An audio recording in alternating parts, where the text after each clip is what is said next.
ანა ლაპიაშვილი გაგაცნობთ. ამ წუთებში მედია ცენტრში მორიგი საინფორმაციო ბრიფინგი იმართება, რომელსაც პირდაპირ ეთერში გთავაზობთ. ხელი ქონდა მოწერილი, შესაბამისად მიცემული, რაც დარღვევა არის ცხადია და ჩვენმა დამკვირვებელმა დაწერა საჩივარი.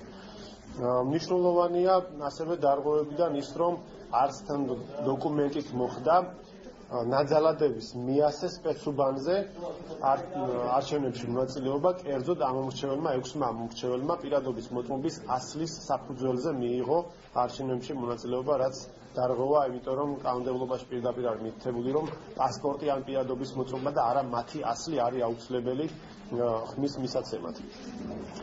მნიშვნელოვანი დარღვევებიდან ასევე აღსანიშნავია ის, რომ მაგალითად წანისის უბანზე ორ სადამკვირვებლო ორგანიზაციის წარმომადგენელს შორის მოხდა ფიზიკური დაპირისპირების ფაქტი.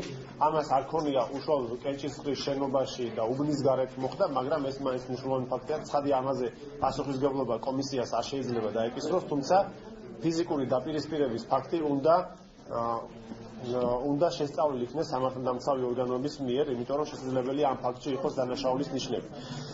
ასევე აღსანიშნავია ის, რომ რამოდენიმე ადგილობრივ სადამკვირვებლო ორგანიზაციას ერთსა და იმავე უბანზე ორი დამკვირვებელი ყავდა, რაც კანონმდებლობით აკრძალულია და არა მხოლოდ საუბნო საარჩევნო კომისიას, არამედ ცხადია დამკვირვებელ ორგანიზაციასაც მოეთხოვება კანონმდებლობის განუხრელი დაცვა. ძირითადად ეს დარღვევებია ამ ეტაპზე, რაც ჩვენ დავაფიქსირეთ, როგორც გითხარით, დაახლოებით 20 საჩივარი ამ ეტაპისთვის დაწერილი და 40-მდე შენიშნა. თუ კითხვები გაქვთ, უპასუხებთ თქვენს კითხვებს.